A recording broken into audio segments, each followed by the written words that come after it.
మనం ఈ సొసైటీలో ఎలాంటి సైకోల మధ్యలో బతుకుతున్నాము అని గుర్తు చేసేదే ఈ వైజాగ్లో జరిగిన ఈ ఘటన. ఒక Swiggy Instamart delivery bye Anil అనే వ్యక్తి సీతమ్మదారిలో ఉన్న ఆక్సిజన్ టవర్స్లో ప్రసాద్ అనే వ్యక్తి పెట్టిన ఆర్డర్ డెలివరీ ఇవ్వడానికి వెళ్తే అతన్ని అన్యాయంగా, దుర్మార్గంగా, విచక్షణారహితంగా ఇంకెన్ని మాటలు చెప్పారో అర్థం కాలేదు. అంతటి దారుణంగా కొట్టాడు అందరూ చూస్తూ ఉండగా. ఎందుకు కొట్టాడు అంటే, ఇతను స్విగ్గీ ఇన్స్టామార్ట్లో చేపలు ఆర్డర్ పెట్టాడంట, చేపల పులుసు వండుకోవటానికి. అది ఎక్కడ అంటే డైమండ్ పార్క్ దగ్గర ఉన్న నెహ్రూ బజార్లో. సరే, ఆ పెట్టేటప్పుడు అడ్రస్ సరిగా పెట్టి చావాలా. ఇతను ఆ చేపల మార్కెట్లో ఉన్న షాప్కి అమౌంట్ పే చేసినట్టున్నాడు. స్విగ్గీ ఇన్స్టామార్ట్ డెలివరీ బాయ్ కేవలం అక్కడికి వెళ్ళి ఆర్డర్ తీసుకొచ్చి ఇతని దగ్గరికి ఇవ్వాలి. అలా ఇచ్చినందుకు 55 రూపాయల ఛార్జీ స్విగ్గీ యాప్ వాళ్ళు చేశారు. ఇలా ఆర్డర్ పెట్టిన చేపలు కలెక్ట్ చేసుకోవడానికి అనిల్ నెహ్రూ బజార్కి వెళ్తే అక్కడ ఇతను పెట్టిన షాప్ కనిపించలేదు. ఎందుకంటే ఇతను అడ్రస్ క్లియర్గా పెట్టలా, కేవలం లీలా అని రాసి వదిలేశాడు. లీలా అంటే ఎలా వెతుక్కోవటం? అందుకని ఏం చేశానంటే, యాప్లో ఈ ప్రసాద్ కాంటాక్ట్కి కాల్ చేసి, సార్ మీరు చెప్పిన షాప్ దొరకట్లేదు, ఒకసారి అడ్రస్ చెప్తారని అడిగితే ఈయన గారి కోపం వచ్చింది. అరే, నాకు ఫోన్ చేసి నువ్వు అడ్రస్ అడుగుతావా? ఏ షాప్ ఎక్కడుందో తెలియనోడివి, నీకు ఉద్యోగం ఇచ్చింది ఎవడరా అని చెప్పి ఫోన్లో తిట్టడం మొదలుపెట్టాడంట. సో అలా తిడతారేంటి సార్, అడ్రస్ అడిగాను తెలియదు, మీరు పెట్టిన దాంట్లో అడ్రస్ లేదు, అలా తిడతారేంటి ఆ మాత్రానికి అని ఇతను కూడా కోపంగా కాల్ కట్ చేశాడు. అయిపోయింది అక్కడితో. సరే, వెతుక్కున్నాడు, పాపం ఏవో తిప్పలు పడ్డాడు. అక్కడ చేపలు, అతను ఆర్డర్ పెట్టిన చేపలను కలెక్ట్ చేసుకుని నెహ్రూ డైమండ్ పార్క్ నుంచి మొదలుపెట్టి సీతమ్మదారిలో ఉన్న ఆక్సిజన్ టవర్స్కి వచ్చాడు. వచ్చిన తర్వాత 29వ ఫ్లోర్లో బి బ్లాక్లో ఇతని ఫ్లాటు 2914. ఆ ఫ్లాట్కి వెళ్ళి కాలింగ్ బిల్ కొట్టి ఆర్డర్ ఇచ్చాడు. వస్తే పని మనిషి వచ్చి ఆర్డర్ పార్సిల్ తీసుకున్న తర్వాత స్విగ్గీ మార్ట్లో అప్లోడ్ చేయాలంటే ఏంటంటే, ఏదైనా డెలివరీ ఇచ్చిన తర్వాత ఇచ్చామంటానికి ప్రూఫ్గా ఫోటో పెట్టాలంట. అమ్మ ఒకసారి ఫోటో తీసుకుంటానంటే ఆమె చూపించింది, ఫోటో తీసాడు, దానిలో అప్లోడ్ చేసి తిరిగి లిఫ్ట్ దగ్గరికి వెళ్ళిపోతున్న తరంలో పని మనిషి మళ్ళీ పిలిచింది, సార్ రమ్మంటున్నాడని. ఇతను ఎందుకు పిలిచి ఉంటాడు, ఒకవేళ టిప్ ఇస్తాడని పాపం వెళ్ళి ఉంటాడు. తీరా వెనక్కి వెళ్ళగానే అతను అరుచుకుంటూ బయటకు వచ్చాడు. ఎరా, నువ్వు జనాలతో ఎలా మాట్లాడాలో తెలియదా, కస్టమర్లతో మాట్లాడటం తెలియదు, నీకు ఉద్యోగం ఇచ్చింది ఎవడరా నువ్వు అని చెప్పి తిట్టడం మొదలుపెట్టి, ఏంటి సార్ నేను అడిగిన తప్పే ఉంది సార్, నేను మీ అడ్రస్ మాత్రమే అడిగాను కదా అన్నాడు. నువ్వు ఇక్కడికి వచ్చి మా పని అమ్మాయితో కూడా తప్పుకొని మాట్లాడు. నేను ఎక్కడ మాట్లాడాను సార్, ఆర్డర్ ఇచ్చాను, ఆమె తీసుకుంది, ఫోటో తీసుకుని వెళ్ళిపోతున్నాను, అంతే తప్ప ఎక్కడ గొడవ జరిగే అంత లేదు సార్, కొన్ని సెకండ్లు కూడా లేదు నేను మీకు మూలో అన్నాడట. అది అదేరా నీ అహంకారం, నీ బలుపు, ఏరియా నుంచి వచ్చేవరా నువ్వు అన్నాడట. ఇతను పాపం నర్సీపట్నం దగ్గర ఏదో ఏజెన్సీలో ఉన్న ఒక చిన్న విలేజ్ నుంచి వచ్చాడు. పొట్టబోసుకోవటానికి వైజాగ్ సిటీకి వచ్చాడు, తన సొంత ఊరు వదిలిపెట్టి. 4 రోజులే అయింది స్విగ్గీ ఇన్స్టామార్ట్లో చేరి 4 రోజులు మాత్రమే అయింది. సార్, నేను నర్సీపట్నం ఏజెన్సీ నుంచి వచ్చాను సార్. ఏంటంటే నీ కులం అన్నాడంట. నేను ఎస్సీ మాల సార్ అంటే, ఇక ఆ కులం పేరు పెట్టి తిడుతూ కొట్టడం మొదలుపెట్టాడు. సో ఇతను పాపం ఎందుకు సార్ ఇంత అన్యాయంగా చేస్తున్నారంటూ అది అనాలో అర్థం కాక లిఫ్ట్ రాకపోయేటప్పుడు మెట్లు దిగి వెళ్ళిపోవటం స్టార్ట్ చేశాడు. 29వ ఫ్లోర్ నుంచి మెట్ల మీద దిగి కింద వరకు వచ్చాడు. అతను ఫాలో అవుతూ ఈ ఫ్లాట్ ఓనర్ ప్రసాద్ కూడా ఇతను కొట్టడానికి వెనక వస్తూనే ఉన్నాడు. అతను కూడా మెట్లు దిగుతూనే తిడుతూనే ఉన్నాడు, నీ బతికెంత, నువ్వెంత, నన్ను కోచింగ్ చేస్తాను, డెలివరీ ఇచ్చేటప్పుడు ఎంత సంస్కారంగా ఉండాలో తెలియదా నీకుంటూ. ఎంత మనుషులు ఎలా ఉంటారో చూడండి. మనం నిత్యం బిజీగా ఉంటాం, అలాంటోడు ఈ డెలివరీ బాయ్ వెంట పడుతూ 29 ఫ్లోర్లు దిగుతూ కింద వరకు వచ్చాడు అతను కొట్టడానికి. అంటే ఒక మనిషిలో సైకోయిజం ఏ స్థాయిలో ఉండటానికి. ఇప్పుడు ఒక డెలివరీ బాయ్ ఏం చేస్తాడు పాపం, అతను అందులోనూ కొత్తగా వచ్చాడు. సరే, వచ్చినప్పుడు ఇంకో ప్రాబ్లం ఏంటి తెలుసా, బ్రో అన్నాడంట. అది కాదు బ్రో అన్నాడంట. అరే, నువ్వు బతికేంద్రా, నువ్వు ఇక్కడ ఏజెన్సీ నుంచి వచ్చిన పలానా కులం వాడి, నువ్వు నన్ను బ్రో అంటావా? అన్న అంటే తప్పే ఉంది సార్ అన్నాడంటే. అసలు నువ్వు సార్ అనాలి, నేనేంటో తెలుసా, నా స్థాయి ఏంటో తెలుసా, నా కొడుకు నేను గంజాయి కేసులో పెట్టి ఇరికిస్తాను, నన్ను బ్రో అంటావా, నన్ను అన్నయ్య అంటావా అంటే ఏం నాకు అర్థం కాదు. సాటి మనిషిని అన్నయ్య అనకూడదా? అన్నయ్య అన్నందుకు అంత కోపమా? ఫోన్లో అడ్రస్ అడిగినందుకు కోపమా? ఆ మాత్రానికి కులాలు తీసి మాట్లాడాలా? అరే, అతను అదే గాలి పీలుస్తున్నావు, నువ్వు అదే గాలి పీలుస్తున్నావు, అతను అదే భూమి మీద ఉన్నాడు, నువ్వు అదే భూమి మీద ఉన్నావు. ఈ మాత్రం సిగ్గు లేదు? సాటి మనిషి నువ్వు ప్రేమించకపోయినా పర్వాలా, ఇంత ద్వేషమా, ఇంత ఇంత చులకన భావన. స్విగ్గీలో పనిచేసినంత మాత్రం తప్పేంటి? సరే వచ్చాడు కిందకి, వచ్చేసి ఇతను దారిని ఇతను వెళ్ళిపోతూ ఉంటే సెక్యూరిటీని గేట్లు క్లోజ్ చేసేమన్నాడు. సెక్యూరిటీ వాడు చూస్తూ ఉండగా అక్కడ ఉన్న జనం అంతా చూస్తూ ఉండగా వాళ్ళందరిని ముందు కర్ర తీసుకుని ఇతను కొడుతూనే ఉన్నాడు. అలా కొట్టే క్రమంలో తప్పించుకోవడానికి ఇతను కూడా ఎదురు తిరిగాడు పాపం. కానీ మిగిలిన ఫ్లాట్ ఓనర్స్ చోద్యం చూస్తూ ఉన్నారు, సినిమా చూస్తూ ఉన్నారు. అసలు ఏం జరిగింది ఏంటి ఆపే ప్రయత్నం కూడా చేయట్లా. అరే పాపం ఓ డెలివరీ బాయ్ లోపలికి వచ్చాడు. ఒకవేళ నిజంగా అతనిదే తప్పు ఉందనుకుందాం. తప్పు ఉంటే పక్కన కూర్చోబెట్టి పోలీసుని పిలిపించి అరెస్ట్ చేయించాలి. అసలు వీళ్ళు కనీసం ఏం జరిగిందో తెలుసుకునే ప్రయత్నం కూడా చేయట్లా ఫ్లాట్ ఓనర్లు.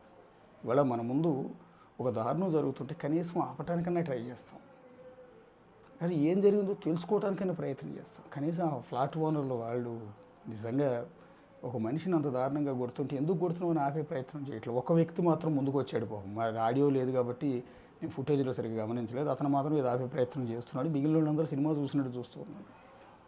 అలా కొడుతూనే ఉన్నాడు. కొడుతూ ఉంటే పాపం అతను కింద పడిపోయాడు. ఆ తర్వాత అతన్ని తీసుకెళ్ళి సెక్యూరిటీ రూమ్లో పెట్టి బట్టలు కూడా తీసి కేవలం అండర్వేర్ మీద కూర్చోబెట్టి కొట్టాడు.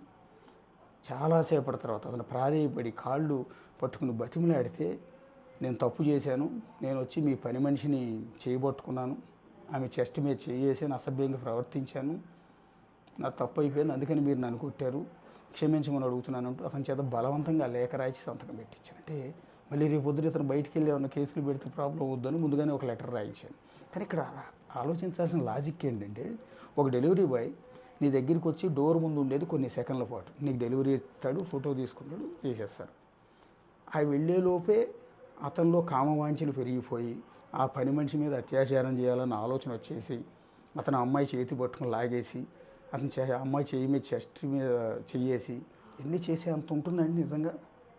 ఒకవేళ అమ్మాయి నిజంగా అతను ఏమన్నా చేయాలని అనుకుని ఉంటే అతను ఉన్నది ఒక లగ్జరీ అపార్ట్మెంట్లో, ఆ సెక్యూరిటీని దాటి బయటికి వెళ్ళగలడా? రెండోది లోపల ఇంట్లో ఓనర్లు ఉన్నారన్న విషయం తెలుసు.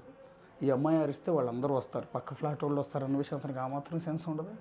ఈలోపే అతను రేప్ చేయడానికి ట్రై చేసేస్తాడు. ఇంతటి దారుణం దుర్మార్గం ఒకసారి చూడండి. అలా పట్టుకుని కొట్టి చివరికి అంతా కొట్టి చితక బాధేసిన తర్వాత 2 ప్యాంటు షర్ట్ ఇచ్చి బయటికి పోయేసుకోమన్నాడు. అతను అట్లాగే బయటకు వచ్చి రోడ్డు మీదకి గోడ పక్కన కూర్చుని బట్టలు వేసుకుని తిరిగి ఫ్రెండ్ ఇంటికి వెళ్ళి ఫ్రెండ్ సాయంతో హాస్పిటల్లో చేరాడు. ఆ భయంలో ఉండిపోయాడు బతకటానికి. ఎక్కడో ఏజెన్సీ నుంచి పొట్ట చేత పట్టుకుని సిటీకి వస్తే వచ్చిన 4 రోజులకి ఇలాంటి దుర్మార్గులు, ఇలాంటి సైకోలు, ఇలాంటి పశువుల మధ్యలో మనం బతకాల్సి వస్తుంది అని బహుశా భయం ఉంటుంది కదా. ఆ భయంతోనే అతను కేసు పెట్టాల. 3 రోజుల తర్వాత కేసు పెట్టాడు వచ్చి పోలీస్ స్టేషన్. ఇతను ఎప్పుడైతే కేసు పెట్టాడని తెలిసిందో ఈ ప్రసాద్ అనేవాడు ఏం చేశాడు తెలుసా, ఇతను మధ్యాహ్నం 2 గంటలకు కేసు పెడితే సాయంత్రం 5 గంటలకి పని మనిషిని తీసుకెళ్ళి పని మనిషి చేత ఒక కేసు పెట్టించాడు, నా చేత అసభ్యంగా ప్రవర్తించాడు వీడని. మరి 3 రోజుల నుంచి నువ్వు ఎందుకు కేసు పెట్టలా? ఇతనంటే దెబ్బలు తిన్నాడు, భయంతో దాక్కున్నాడు అనుకోవచ్చు. పోనీ నిజంగా పని మనిషితో అతను అసభ్యంగా ప్రవర్తించుంటే ఇన్సిడెంట్ జరిగిన రోజు 21వ తేదీ ఉదయం 11:45 ఇది జరిగింది, సీసీ ఫుటేజ్లో ఉన్న టైంని బట్టి. ఆ రోజు ఎందుకు పెట్టలా నువ్వు కేసు? 23వ తేదీ ఎందుకు కేసు పెడుతున్నావు? అది కూడా ఇతను కేసు పెట్టిన 3 గంటల తర్వాత వచ్చి ఎందుకు కేసు పెడుతున్నావు? సో ఇవాళ సీసీ ఫుటేజ్ ఉంది కాబట్టి ఈ స్విగ్గీ డెలివరీ బాయ్ అనిల్ అనే వ్యక్తి తప్పు చేయలేదు, అతను బాధితుడు, ఈ ప్రసాద్ అనేవాడే దుర్మార్గుడు అన్న విషయం మనకు అర్థమైంది. అదే సీసీ ఫుటేజ్ లేకపోతే ఆ డబ్బున్న బాబు, ఆ బడాబాబు ప్రసాద్ అనేవాడు చెప్పింది లోకం నమ్మేది, ప్రసాద్ అనేవాడు చెప్పింది పోలీసులు నమ్మేవాళ్ళు, అనిల్ అనేవాడి మీద కేసు ఫైల్ చేసి ఈ పాటికి అనిల్ని లోపల పడేసేవాళ్ళు. నేను అడుగుతున్నది ఏంటంటే, ఒక మనిషి ఇంకో మనిషి అంటే ఎందుకు చులకన భావన, ఎందుకు అంత నీచంగా చూస్తారు? ఇప్పుడు చాలామంది నేను గమనిస్తూ ఉంటాను, ఇది కేవలం వైజాగ్ సీతమ్మధార ఆక్సిజన్ టవర్స్లో మాత్రమే లేరండి ఇలాంటి ప్రసాదులు. హైదరాబాద్ బంజారా హిల్స్లోనూ ఉన్నారు, లేకపోతే తిరుపతిలోనూ ఉన్నారు, విజయవాడలోనూ ఉన్నారు, శ్రీకాకుళంలోనూ ఉన్నారు, ఆదిలాబాద్లో ఉన్నారు, వరంగల్లోనూ ఉన్నారు. ప్రతి చోట ఇలాంటి ప్రసాదులు ఉన్నారు, ప్రతి అపార్ట్మెంట్లోనూ ఈ ప్రసాదులు ఉన్నారు, ప్రతి గల్లీలోనూ ఇలాంటి ప్రసాదులు ఉన్నారండి. ఇలాంటి అహంకారం బలుపుతో, డబ్బున్న మదంతో ఈ సొసైటీలో మంచి వాళ్ళు పెద్ద మనుషులుగా ముసిగేసి బతికేసి ఇలాంటి వెధవలు అడుగడుగున ఉన్నారు. నేనేమంటానంటే, ఇవాళ పోలీసులు అతను ఎస్సీ ఎస్టీ అట్రాసిటీ కేసు పెట్టి జైలుకి పంపాను. సో 4 రోజులు బెయిల్ తీసుకుని మళ్ళీ వస్తాడు. నేను అలా అంటలేదండి. నేనేమంటానంటే, అతన్ని ఎక్కడైతే కొట్టాడో, ఏ రకంగా అయితే కొట్టాడో అదే విధంగా వీడు ఈ ప్రసాద్ అనేవాడి ఒంటి మీద బట్టలు తీసి ఒక మనిషిగా అంటూ ఉంది. ఇవాళ నాకు మనిషిగా ఒక కోపం వస్తుంది. వాడిని అదే విధంగా గొడ్డలు కూడా తీసి అదే సెక్యూరిటీ రూమ్లో పడేసి కొట్టాలి. కుక్కని కొట్టినాడు, పిచ్చి కుక్కని కొట్టినాడు కొట్టాలి ప్రసాద్ అనేవాడిని. ఇలాంటి ప్రసాదులు నేను చెప్పాను కదా, ఎక్కడ చూసినా ఇలాంటి ప్రసాద్ అనే వెధవలు ఉంటారు, ఇలాంటి అహంకారపు వెధవలు ఉంటారు. అలాంటి వెధవలందరికీ బుద్ధి రావాలి, భయం రావాలంటే వీడిని అదే విధంగా ఇప్పుడు అనిల్ అనే వ్యక్తిని ఏ విధంగా అయితే అన్యాయంగా కొట్టాడో అదే చోట ఈ జనం అంతా కూడా పడేసి కొట్టాలి. కొట్టి ఆ వీడియోలు కూడా రిలీజ్ చేయాలి. ఎస్, నా డిమాండ్ ఇది. ఇమ్మీడియట్ జడ్జిమెంట్ అది, ఇమ్మీడియట్గా న్యాయం అది. ఒక విధంగా నేను అడుగుతున్నాను, అదే ఒక జర్నలిస్ట్గా నేను అడగకూడదు అట్లా, బట్ ఒక బాధతో అంటూ ఉన్నాను. ఒక మనిషిని ఎట్లా అంటారండి, వాళ్ళు చూస్తూ ఉంటాం మనం. అసలు 4th క్లాస్ ఎంప్లాయీస్ అంటూ ఉంటారు. ఎవడు పెట్టాడు ఈ క్లాసులు? నేను చిన్నప్పుడు ఒక పాట వినేవాడిని. రాతంటాడు కరమంటాడు అది నీ అదృష్టం అంటాడు, రాజిగై రాత రాసి కొడుకెవ్వడు. ఎంత అద్భుతంగా రాశాడంటే, రాతంటాడు కరమంటాడు అది నీ అదృష్టం అంటాడు, రాజిగా ఈ రాత రాసి కొడుకెవ్వడు. ఎవడు రాస్తాడండి రాత? 4th క్లాస్ ఎంప్లాయీస్ అంట. 4th క్లాస్ ఏంటంటే నాకు అర్థం కాదు. అందరూ మనుషులమే. ఎస్, అతను నువ్వు ఫుడ్ ఆర్డర్ పెట్టావు, తెచ్చినందుకు నువ్వు పేమెంట్ చేస్తావు. అతను కష్టపడి ఎండలో చెమటలు కక్కుతూ ఆ బైక్ మీద అంత దూరం నుంచి తీసుకొచ్చి నీకు పై వరకు నీ ఫ్లాట్ ఎత్తుక్కొని నీ డోర్ తీసి నీకు డెలివరీ ఇస్తాడు. సో బ్యాలెన్స్ అయిపోయింది, దానికి నువ్వు పేమెంట్ చేసావు అంతే. అతను నీ కింద పని చేసే వ్యక్తి ఏం కాదే. అసలు కింద పని చేయడం పైన పని చేయటం ఏంటి? ఇక్కడ నువ్వు సర్వీస్ చేయించుకున్నావు, అతను అసలు సర్వీస్ చేసాడు, కష్టపడ్డాడు పాపం. అతనికి టిప్ ఇచ్చి పంపించాల్సింది పోయి అతను కొట్టి పంపిస్తావని అహంకారంతో. అసలు 4th క్లాస్ ఏంటి? నాకు అది క్లాసులు డిసైడ్ చేసేది ఎవడండి నాకు అర్థం కాదు. నువ్వు ఒక డ్రైవర్ విషయంలో అదేవిధంగా ఈ బలిసిన వాళ్ళందరూ బిహేవ్ చేస్తారు. డ్రైవర్ అంటే చాలు ఒక చిన్న చూపు, చిన్న చూపు. నిన్ను ప్రతి చోటకి తీసుకెళ్ళేది అదే డ్రైవర్, కానీ అదే డ్రైవర్ అంటే నీకు చిన్న చూపు.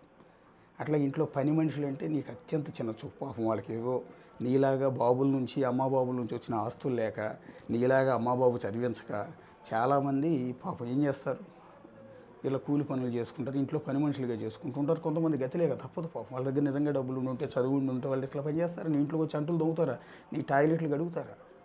సో ఏదో వచ్చారు, అలాంటి వచ్చారు అంటే వాళ్ళ చేత పని చేయించుకుంటూ, నీ టాయిలెట్లు గడిగించుకుంటూ, నీళ్లు దుడిపించుకుంటూ, నీ బట్టలు ఉతికించుకుంటూ, నీ అంటులు దొమ్మించుకుంటూ, వాళ్ళంటే నీకో నీచమైన భావన. ఎందుకో నాకు అర్థం కాదు. ఆ డబ్బు నా అహంకారం. వాళ్ళు పని చేస్తున్నావు, నువ్వు డబ్బులు ఇస్తున్నావు. ఇంకా అలా చూస్తే ఇక ఈ చిన్న చిన్న ఉద్యోగులు అంటే చులకన. అపార్ట్మెంటు లేకపోతే ఇల్లు వాచ్మెన్లు ఉంటారు, సెక్యూరిటీ గార్డులు, వాళ్ళంటే చులకన. ఎందుకు? వాడు కష్టపడి రాత్రి అనక పగలనుకని కాపలా కాస్తాడే, అతనికి విలువ ఇవ్వటం మానేసి అతనంటే చులకన భావన, ఒక ఏహి భావం. ఎందుకో నాకు అర్థం కాదు. అతను కష్టపడుతున్నాడు, జీతం తీసుకుంటున్నాడు, నీకు తల ఉంచాల్సిన అవసరం ఏంటి? నీ కింద బతకాల్సిన అవసరం ఏంటి? ఇలా చెప్పుకుంటూ పోతే ప్రతి ఉద్యోగులు అండి, ఆ కింద ఉద్యోగులు వాళ్ళని 4th క్లాస్ ఎంప్లాయీస్ అని పిలుస్తారు. ఈ 4th క్లాస్ అనే కనిపెట్టిన వెదవడో కానీ వాడిని గుడ్డలు కూడా తీస్తాను నిజంగా. క్లాస్ ఏంటండి నాకు అర్థం కానీ అందరూ సమానమే. ఎస్, నీ దగ్గర డబ్బులు ఉన్నాయి, నువ్వు అపార్ట్మెంట్ పైన ఉన్నావు, వాళ్ళ దగ్గర డబ్బులు లేవు, కింద ఉంటారు, గుడిసెలో ఉంటారు. నువ్వు బాగా డబ్బులు ఉన్నవాడు, బలిసినవాడు, నీ తెలివితేటలు డబ్బులు కొన్నావు, నువ్వు కారు కొన్నావు, నీ కారుకి అతను వచ్చి డ్రైవర్గా పనిచేస్తున్నాడు, నీ కారు తుడుస్తున్నాడు, నిన్ను ఎక్కడికి కావాలంటే అక్కడికి తీసుకెళ్తున్నాడు. నువ్వు అపార్ట్మెంట్లో బతుకుతున్నాడు, ఈ అపార్ట్మెంట్ కాపలాగా అతను సెక్యూరిటీ గార్డ్గా పనిచేస్తున్నాడు. ఇక్కడ కష్టపడుతున్నాడు, డిమాండ్ అండ్ సప్లై సరిపోయింది కదా. ఇంకా నీ కింద బతకాల్సిన అవసరం, నువ్వు ఏమంటే అది పడాల్సిన అవసరం, నువ్వు కొడితే పడాలని అవసరం ఏంటి నాకు అర్థం కాదు. నీకు బాగా డబ్బులు ఉన్నాయి కాబట్టి నువ్వు పని మనిషిని పెట్టుకున్నావు, నువ్వు డబ్బులు ఇస్తున్నావు కాబట్టి వాళ్ళు ఇంటికి వచ్చి పని చేస్తున్నావు. అంత మాత్రం వాళ్ళంటే నీకు చులకన భావన ఎందుకు? వాడు పని చేస్తున్నావు, డబ్బులు ఇస్తూ ఊరికే ఏం దాన ధర్మం చేయట్లేదు కదా. మరి ఎందుకు కింది స్థాయి ఉద్యోగులు అంటే నీకు అంత చులకన చూపు? ఇలాంటి ప్రసాదులు నేను చెప్పాను, ఇలాంటి ప్రసాదుల్ని ఇలాంటి అహంకారంతో కొట్టుమిట్టారు. నువ్వు ఆ జనానికి ఎదుటివాడికి అన్నం పెట్టకపోయినా పర్వాలేదు, వాడి నోటికాడ కూడు తీయొద్దు, వాడు పొట్ట కొట్టొద్దు, వాడికి అన్నం పెట్టకపోయినా పర్లేదు, ఎట్లా కూడా బతుకుతారు జనం. వాడంటే చులకన చూపు చూడొద్దు, సాటి మనుషులంటే చులకన చూపు చూడొద్దు. నేను చెప్తున్నాను, ఇలాంటి ప్రసాదులు ప్రతి అడుగడుగున ఉన్నారు. మీరు ప్రతిరోజు చూస్తూనే ఉంటారు. ఈ వీడియో చూసేవాళ్ళు కూడా ఇలాంటి ప్రసాదులను అడుగడుగున మీకు గమనించి ఉంటారు. అక్కడ దెబ్బలు తిన్న అనిల్ ప్లేస్లో మీరు కూడా ఉండి ఉంటారు, ఒకసారి గుర్తుపెట్టుకోండి. సో నేనేమంటానంటే చాలా బాధ, ఆ విజువల్ చూసిన తర్వాత చాలా బాధ వేసింది నాకు నిజంగా. ఎందుకు ఇంత చులకన భావం అనే ఈ వీడియో చేస్తున్నాను.